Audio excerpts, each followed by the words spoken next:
I have this branch. It's accidentally knocked out from the main branch of my Plumeria.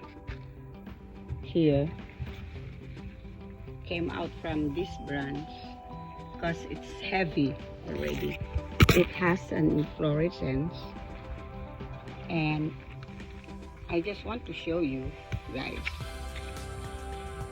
how to save it, the flower, your Plumeria that's accidentally knocked out from the main branch. Tune in. Ito yung ginawa namin few years back. Saddle kasi ganyan pababa yung V niya instead na V na ganito. Kaya it's a saddle graft. Success variety, it's Halo Beauty. Then I have another one that we did few years back, I think 2 years ago. This one is called the V shape. Kasi ganito naman. Pag ganito, V. So, it was very successful. Seedling po ito. So, I hope they said that if you graft a seedling, there's a possibility that you won't have to wait for 5 years to grow. Kaya excited po ako sa grafting. I accidentally knocked out one of the brands for my Plumeria, and it's pink, mini one, and it's really very fragrant. And I wanted to save it.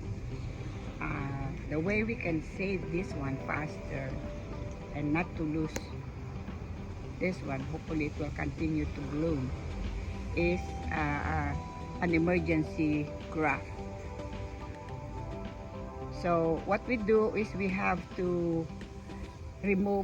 cut the branch from here to graft it into a yellow celadine. We have yellow celadine. Maybe we're going to be making only a slant grafting. So slant means like this. So first is we need to cut the branch accidentally knocked out into like about 10 to 8 inches. Okay. Now, the next thing that we're going to do, as you can see, the sap is really dripping on the ground. So we need to remove all the leaves. Like this. In the mother tree. So for now, I will not remove the inflorescence for the knockdown branches.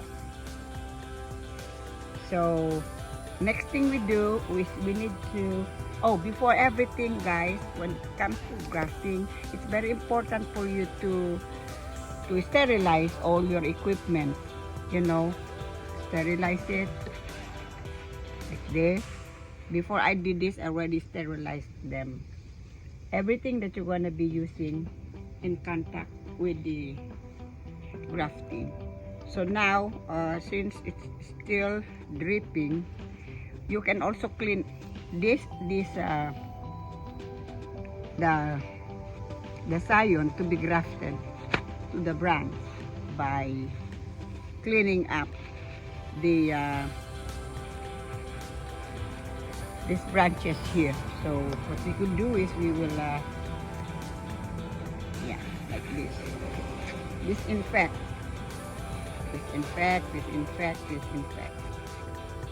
most especially here that you are gonna be grafting.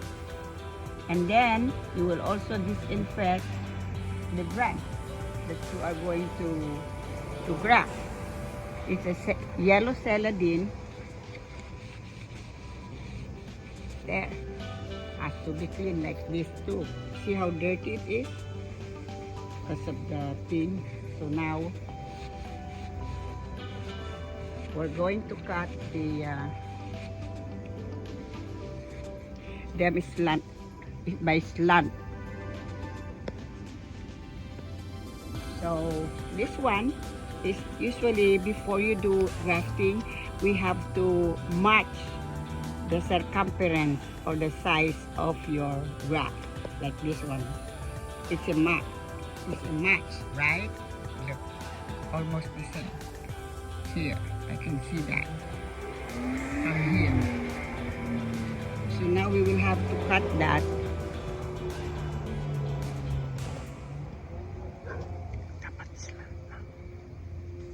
Slant. Okay, we will have to cut it first. Slant. Let's clean up the blade too. Everything should be cleaned up, even though it's already been, as I said, sanitized.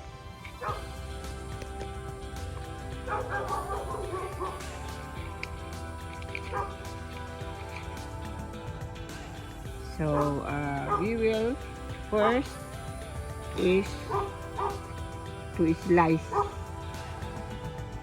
this one.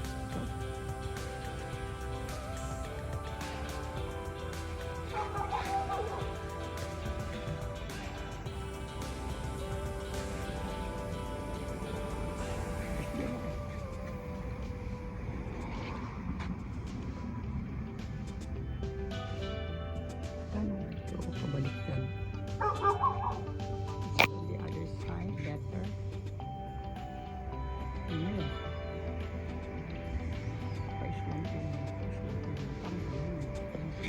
This way.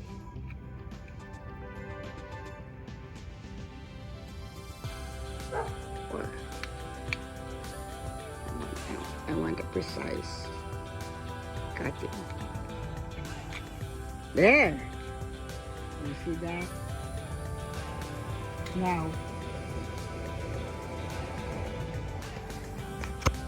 Now to get the exact length size to fit in the rootstock, the scion. This is the scion. We need to do like this. Cut it this way exactly. This is a guide only. Okay, there. I heard it snap already. All right, there you go. This is very important, guys. When you are grafting, it needs to see the sap coming out. And now we're going to join them together. Wow, it's almost. It's not exactly fit, but it fits them together inside. And we need to, wow, to put the zip ties. I need the zip ties. Can you hold it for me? Yeah. First is we have to put it, the one down first.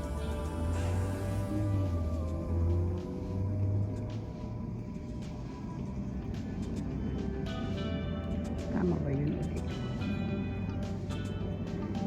Hold on.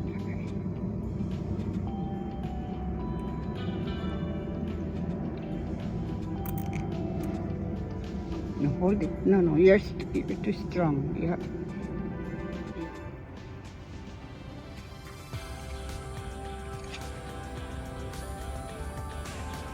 Like this.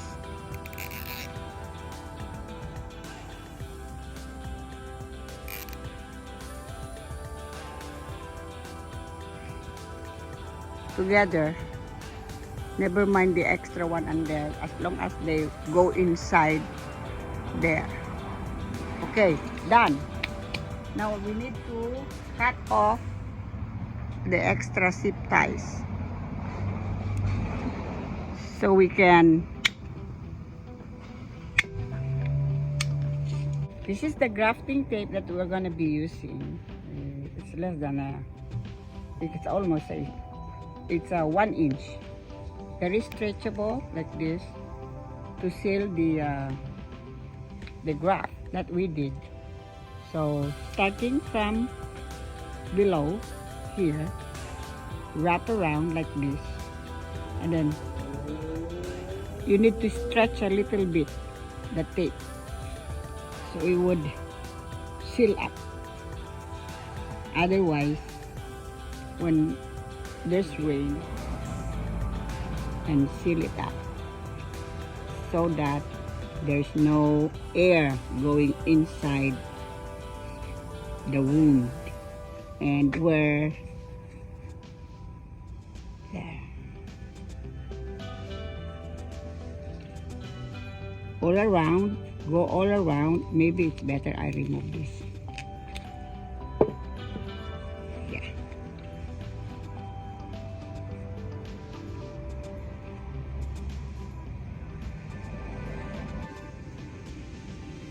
Can you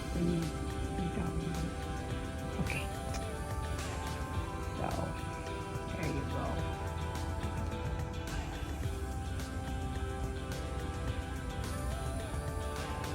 Maybe we can put some more of the tape.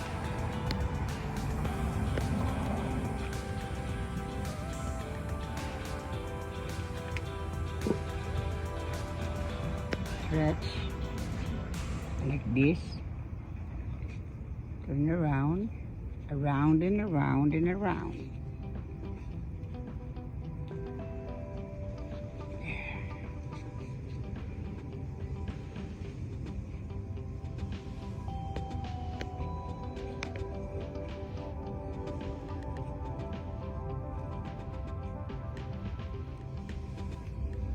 Then we will stretch a little bit and lock it.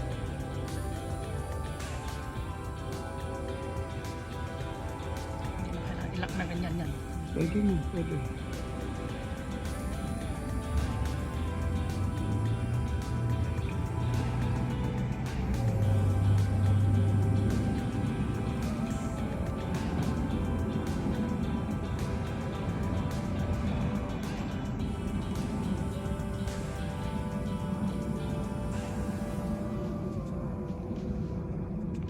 There. Now, we have to put the date and the name of the Zion and the mother or the stock where you put them. This is a yellow celadine and this one is the pink mini that I have. Okay? Again, I hope you learned something today about grafting, an emergency grafting on a accidentally knocked down branch or a branch that's too heavy, then it fell down. So you can do an emergency graft like what I did today. Again, thank you for watching. This is Lola Loves Plumeria. I hope you learned something today. And please like, comment, share, and subscribe. And don't forget to hit the button so that when I have a new video, it will notify you right away. Thank you and have a great day, guys. Bye.